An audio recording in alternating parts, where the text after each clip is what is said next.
Imaginez une ville que l'on croyait imprenable, une métropole imposante, entourée de murs colossaux et remplie de richesses inimaginables. Ninive, capitale de l'empire le plus redouté de son temps, vivait dans l'excès, la corruption et l'oppression. Ses rois se considéraient comme des dieux, ses prêtres offraient des sacrifices à des idoles de pierre et ses armées détruisaient sans pitié des nations entières. Puis vint l'avertissement. Nahum, un prophète inconnu de beaucoup, est apparu dans les rues de Ninive, proclamant des paroles que peu de gens auraient osé prononcer. Sa voix retentit avec la force d'une épée, coupant l'air avec précision. La ville tombera, son or sera pillé, ses forteresses s'écrouleront, le jugement de Dieu est proche. Mais qui peut croire cela? Ninive est impénétrable, elle est éternelle. Ses habitants en étaient persuadés. Pourtant, quelque chose commence à changer. Il n'y a pas de doute, des signes étranges apparaissent. Le fleuve qui donnait vie à la ville commença à se révéler. Le ciel s'assombrit avec détermination. Il ne fait aucun doute que des rêves inquiétants hantent le roi. Et puis vint la vérité, cachée. Un secret incontestablement enfoui sous les fondations de Ninive. Un péché si ancien et si profond que même ses dirigeants n'osaient pas le mentionner. La prophétie de Nahum cachait certainement plus qu'un simple événement. Quel secret se cachait derrière la chute de la ville la plus puissante du monde? Aujourd'hui, plus que jamais, il est crucial d'apprendre des erreurs du passé. En explorant comment la prophétie de Nahum est devenue un symbole de la justice divine, vous êtes assuré d'être plongé dans une expérience qui vous ouvrira les yeux. Le texte révèle sans équivoque le destin de Ninive et la souveraineté de Dieu sur les nations. Dans la vaste Mésopotamie antique, où les vents caressent les collines et où le Tigre et l'Euphrate serpentent comme les veines palpitantes de la terre, est né Nahum, un homme dont le nom signifie réconfort, mais dont la vie sera marquée par la douleur et le poids d'un sombre secret. Dès son enfance, sa présence dégageait un mystère palpable, comme si la terre elle-même connaissait son destin vers quelque chose de plus grand qu'il ne pouvait même pas imaginer.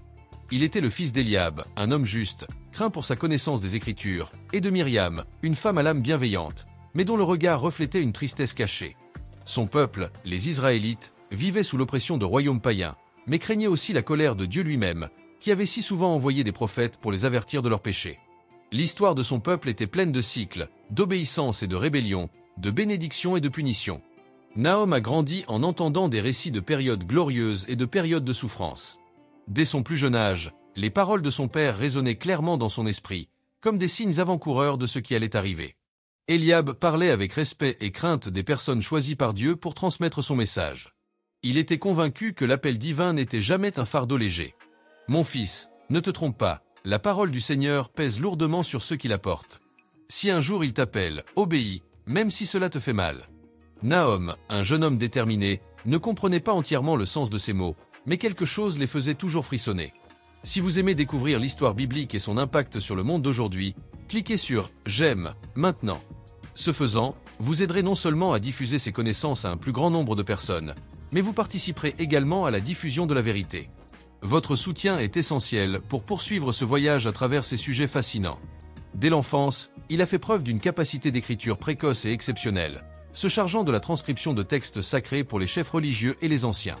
Ses doigts connaissaient parfaitement le poids des parchemins et ses mains devenaient agiles pour modeler chaque mot avec précision. Sans doute, malgré sa compétence incontestable et le respect qu'il inspirait, il y avait en lui une inquiétude qu'il ne pouvait expliquer. Dans sa poitrine brûlait un feu silencieux et inextinguible. Sans doute les années passèrent et le nom de Ninive commença-t-il à refaire surface dans les conversations à voix basse des anciens. La grande ville, autrefois sauvée par la miséricorde de Dieu, était retournée à sa méchanceté. L'or coulait à flots dans ses palais, mais le sang aussi. Il ne fait aucun doute que les rois se sont livrés à la luxure et au pouvoir. Il ne fait aucun doute que les prêtres offraient des sacrifices humains dans des temples lugubres et que les justes étaient persécutés. Le peuple, autrefois repentant, se moquait maintenant de la bonté de Dieu, ignorant les avertissements des anciens prophètes. C'est sans doute à ce moment-là que les murmures se sont fait entendre. Nahum savait qu'il ne s'agissait pas seulement d'échos du vent ou de fragments de rêves dénués de sens. Chaque nuit qui passait, les sons s'amplifiaient. Il était convaincu que des mots dans des langues inconnues résonnaient à ses oreilles pendant son sommeil. Il ne fallut pas longtemps pour qu'il se transforme en image. Il vit clairement Ninive se consumer dans les flammes, ses tours s'effondrer, les cris de ses habitants résonner dans le ciel noir. Il vit des rivières de sang serpenter dans les rues de pierre. Il a vu des enfants pleurer.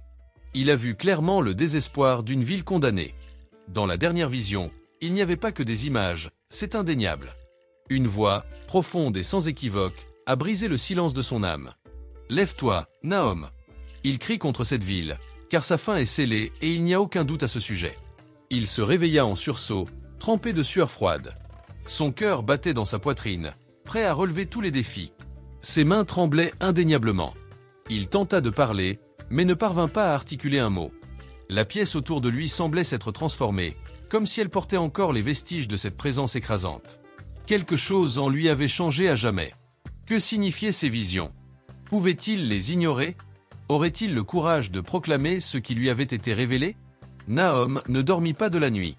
Après la vision, son corps était agité, comme si le sol sous ses pieds était devenu instable. Il ne pouvait pas ignorer l'appel. Ce qu'il avait vu n'était pas le fruit de son imagination. La voix qu'il avait entendue n'était pas un simple délire. C'était un décret. À l'aube, il se leva, revêtit sa tunique la plus simple et se mit en route sans hésiter. Ses pieds sont déterminés, guidés par son instinct, alors que son cœur vacille. Comment un simple scribe peut-il défier une ville aussi puissante?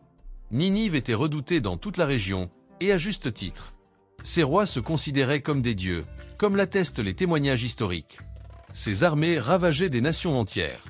Nahom se souvenait avec certitude des paroles de son père. Si Dieu appelait, la seule réponse acceptable était d'obéir sans poser de questions. Lorsqu'il franchit les portes de la ville, il est subjugué par la majesté de Ninive. Ses murs colossaux étaient imposants, comme les os d'un titan déchu. Ses rues, larges et animées, étaient peuplées de marchands, de soldats et de citoyens fêtant les plaisirs de la journée. L'air était chargé du parfum inimitable de l'encens brûlant dans les temples, mêlé à l'odeur de la viande rôtie lors des festins incessants. Il se dirigea d'un pas décidé vers la place centrale, où les prêcheurs et les artistes de rue se rassemblaient pour divertir les foules.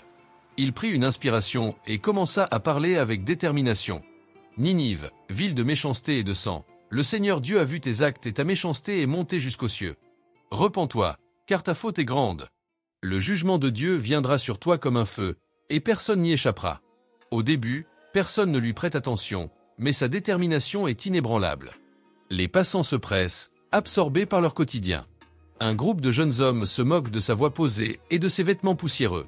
Un homme ivre jette un morceau de pain rassis aux pieds de Nahom. Encore un fou. Combien de prophètes viendront encore nous maudire? Un marchand obèse rit bruyamment. Il est plus que prouvé qu'un certain Jonas nous a déjà prêché la repentance. Et pourtant, nous sommes là, imperturbables. Ninive ne tombera jamais, ajouta un vieux prêtre en crachant fermement au sol. Nahom, imperturbable, défie les pronostics. Sa poitrine brûlait d'un zèle incontrôlable. Il éleva la voix avec détermination, criant contre les temples profanes, contre les juges corrompus et contre les sacrifices d'innocents sur les autels des idoles. Sa prédication, empreinte d'un ton singulier, ne tarde pas à attirer l'attention de tous. Certains s'arrêtent pour l'écouter, le visage empli de doutes. La nouvelle se répand avec une rapidité inhabituelle. En peu de temps, les chuchotements sur le nouveau prophète parvinrent aux oreilles des nobles, des prêtres et finalement du roi de Ninive lui-même. Le monarque, un homme au regard fixe et à la barbe impeccablement entretenue, écoute attentivement les informations de son conseiller tout en dégustant un banquet dans sa chambre dorée. « Votre Majesté, un Hébreu nommé Nahom se trouve sur la place du marché. Il s'élève avec force contre la ville. Il affirme catégoriquement que sa divinité provoquera l'anéantissement de Ninive. » Le roi arque un sourcil en signe de désintérêt. « Préparez-vous, car il y en aura beaucoup comme lui, qui maudiront nos murs et jureront notre perte. Celui-ci est différent, monseigneur. Il est clair qu'il ne demande ni or ni nourriture. Il parle avec la conviction inébranlable de celui qui a vu la fin. Je suis convaincu qu'il y a plus que cela. » Le roi leva les yeux avec détermination. « Maintenant, soyez attentifs. Qu'est-ce que c'est ?»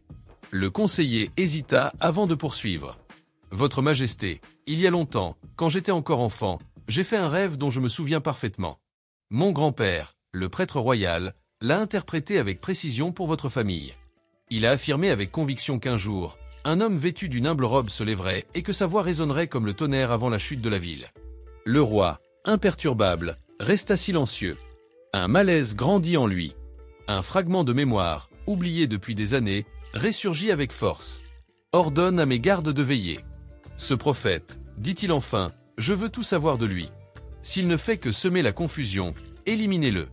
Mais s'il s'agit de quelque chose de plus, n'hésitez pas à nous contacter. » Le roi ne termina pas sa phrase. Il s'adosse à son trône, l'air imperturbable, tandis que les paroles de Nahom résonnent dans son esprit. Sur la place, sous l'œil attentif des gardes cachés, Nahum continuait à prêcher avec fermeté. Mais il ne savait pas encore qu'il serait bientôt appelé en présence de l'homme le plus puissant de Ninive. Nahum fut traîné dans une ruelle étroite alors que la lune pointait à l'horizon, ses sandales raclant les pierres froides. Le choc contre le mur lui coupa le souffle l'espace d'un instant, mais il tint bon.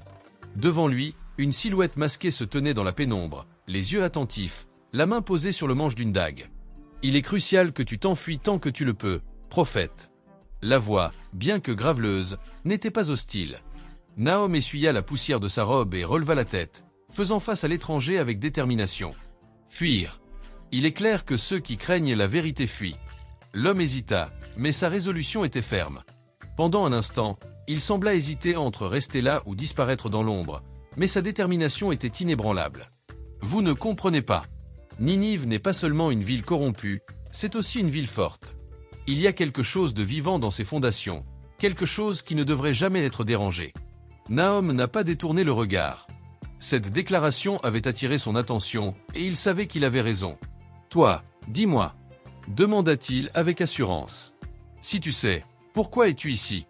Je me fiche de ce que vous pensez. » L'étranger prit une profonde inspiration et retira finalement sa capuche, révélant un visage jeune, mais indubitablement marqué par l'inquiétude. « Je m'appelle Malik, » dit-il d'un air confiant et déterminé. « J'affirme avec certitude que je sers au temple du roi en tant que scribe. Je suis certain de connaître les archives de la ville et ses lois. De plus, je suis certain qu'il y a quelque part des secrets enfouis que personne n'ose mentionner. » Nahum croisa les bras avec détermination. « Alors tu sais quel est le destin de Ninive. » Malik détourna fermement le regard, comme s'il essayait d'éviter la désagréable vérité. « J'ai entendu des histoires d'anciens rois concluant des pactes, de temples érigés, d'ossements d'innocents.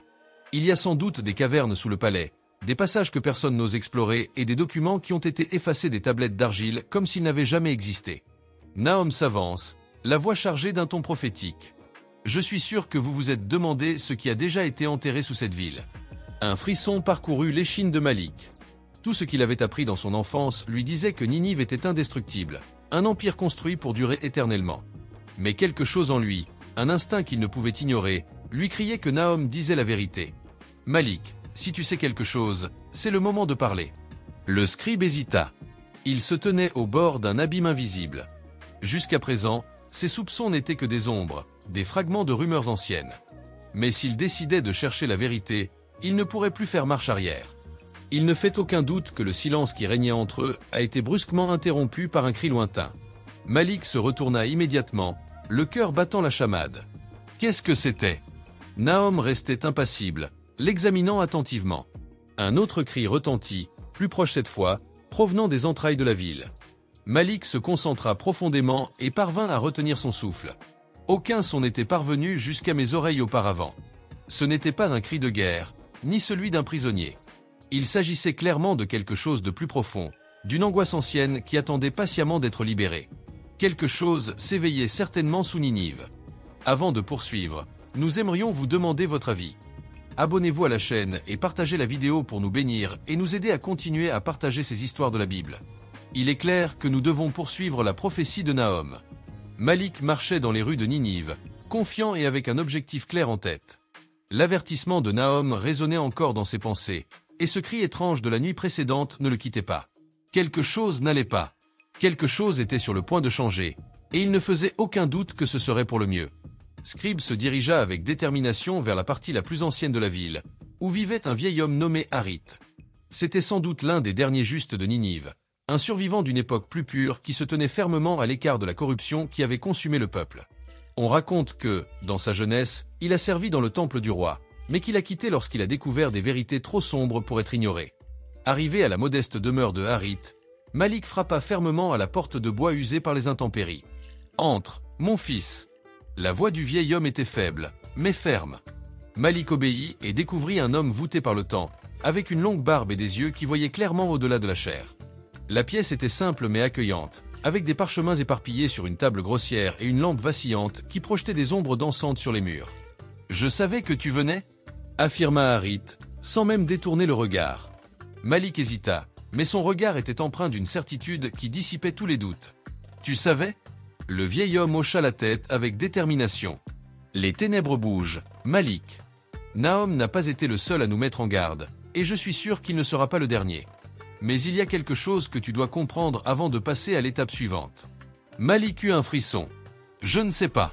Harit se leva avec détermination et se dirigea d'un pas ferme vers l'ancienne botte. Déterminé, il déroula le parchemin enveloppé d'un tissu rouge, les mains tremblantes. Il ne fait aucun doute que les prêtres du temple cachent des documents que le roi a interdit de lire. Ce sont des récits anciens, plus vieux que Ninive, qui racontent sa véritable fondation. Malik prit le parchemin, conscient du poids du secret qu'il contenait. « Bien sûr que je sais. » Harit le regarda avec une profonde mélancolie dans les yeux. Ninive n'a pas été construite par les seuls hommes, mais par une force bien plus ancienne, qui a exigé un terrible sacrifice pour accorder au roi l'empire qu'il désirait. Le cœur de Malik s'emballa avec détermination. À quel prix? Harit se ressaisit avant de répondre. Sans innocent, un silence pesant s'abattit sur la pièce. Les jambes de Malik devinrent désespérément faibles. Bien sûr que cela veut dire. Bien sûr, dit Harit avec détermination. Les fondations de la cité ont été scellées par des sacrifices, on ne peut en douter. Ce qui est enfoui sous nos pieds est toujours vivant, Malik, et il attend. Le scribe porta une main à son visage avec détermination. Il sentait son propre destin changer devant lui. Si les paroles de Harit étaient vraies, Ninive était condamnée. D'une manière que personne n'aurait pu imaginer, le vieil homme lui saisit l'épaule avec une force surprenante. Si tu cherches la vérité, tu dois aller au temple. Je suis convaincu que d'autres documents sont cachés sous l'autel principal. Mais faites attention, Malik. Ils ne permettront pas à un homme comme toi de découvrir ce qu'ils essaient d'enfermer depuis des siècles. Malik inspira profondément, conscient qu'il contrôlait parfaitement la situation. Il sent la tension monter dans sa poitrine. Il n'y avait aucun doute, il était confronté à un choix impossible. Pas de doute, il devait ignorer ce qu'il avait découvert et vivre en toute sécurité, sans risquer de révéler un secret qui pourrait sans aucun doute sceller son destin. Dehors, le vent hurle dans les rues vides. Et puis, au loin, un autre cri perça la nuit, profond et inhumain, provenant du cœur même du temple de Ninive. L'agitation à Ninive s'intensifie, comme une tempête sur le point de s'abattre sur la ville. Les paroles de Nahom, qui avaient été auparavant ignorées ou ridiculisées, commencèrent à résonner dans les cœurs les plus effrayés. Il est évident que certains citoyens murmuraient les anciens avertissements des prophètes, tandis que d'autres se moquaient, s'adonnant encore plus à la corruption et au luxe. Mais tous ne sont pas restés indifférents. Dans le grand palais royal, un homme écoutait attentivement les rumeurs et ne cachait pas sa fureur. Le roi de Ninive est incontestablement le protagoniste de cette histoire. Assis sur son trône d'ébène et d'or, les doigts du monarque tambourinent avec détermination contre le bras sculpté du fauteuil. Devant lui, les prêtres et les conseillers se recroquevillent, craignant la colère qui s'accumule comme un tonnerre sur le point de gronder. J'exige de savoir qui est cet homme qui parle contre la grande Ninive. La voix du roi retentit avec force dans la salle royale, laissant tout le monde stupéfait. Il s'appelle Nahom, votre majesté, répond un prêtre la tête baissée, confiant dans sa mission. Il affirme avec la plus grande conviction que notre ville sera détruite par la colère de leur Dieu. Il est clair que le peuple écoute. Les conseillers vacillent, mais leur détermination est ferme. À ce moment, un des généraux royaux s'avance avec détermination. Il est clair que certains se moquent encore de lui, mais il est indéniable que certains commencent à avoir peur. Et vous n'êtes pas seul, mon roi. J'affirme avec certitude qu'il y a un scribe nommé Malik qui pose trop de questions et un vieil homme nommé Harit qui a toujours parlé des temps anciens. Il est clair que tous deux sont liés à cette menace. Les yeux du roi se rétrécirent avec détermination. Il est temps d'en finir. Nahom doit être capturé immédiatement. Quant aux deux autres, tuez-les sans hésiter avant l'aube. Tandis que les gardes parcouraient la ville à la recherche de leur proie, Malik et Harit se retrouvèrent dans la maison du vieil homme pour discuter à voix basse. « Ils viendront pour nous », dit Malik d'une voix ferme et déterminée. Le roi ne laissera pas le doute s'installer parmi son peuple. Harit haussa les épaules avec détermination, passant une main tremblante dans sa barbe grise. Ce jour est arrivé, et j'étais prêt. Il n'y a pas de temps pour le doute. Nous devons sortir d'ici. Avant même qu'il n'ait pu bouger, un bruit imminent à l'extérieur les fit se figer. Le cliquetis des lances et des armures est indéniable. Des pas lourds se font entendre et résonnent bruyamment sur la terre durcie. Pour l'amour du ciel, s'exclame fermement Malik. Ils sont là. Il n'y avait aucun moyen de sortir par l'arrière. Les rues étaient étroitement surveillées. Il n'y avait pas d'autre moyen. Il devait traverser la nuit, et pour cela il devait baisser le regard, mais le baisser avec détermination, car les hommes du roi étaient là, à l'affût. Harit regarda Malik et lui serra fermement l'épaule. « Écoute-moi, mon garçon. Je suis convaincu qu'il y a quelque chose de plus important en jeu ici. La survie est ta seule option. Il est crucial que tu trouves les réponses. Où pouvons-nous aller? Le vieil homme prit une grande inspiration et murmura fermement. Dirige-toi vers le temple tout de suite. Malik hésita, mais son regard portait une certitude qui dissipait tous les doutes. Cette zone était sans doute l'épicentre de la corruption de Ninive, mais c'était aussi le seul endroit où ils pourraient trouver les preuves dont ils avaient besoin. Ils n'ont pas le choix. Soudain, le bruit de la porte enfoncée résonne dans la maison. Vite, courez! Ils s'engouffrèrent dans un passage latéral, disparaissant dans l'obscurité des ruelles. Les voix des soldats résonnaient avec détermination, leurs lances s'entrechoquaient avec la certitude d'être poursuivis. Le cœur de Malik battait la chamade.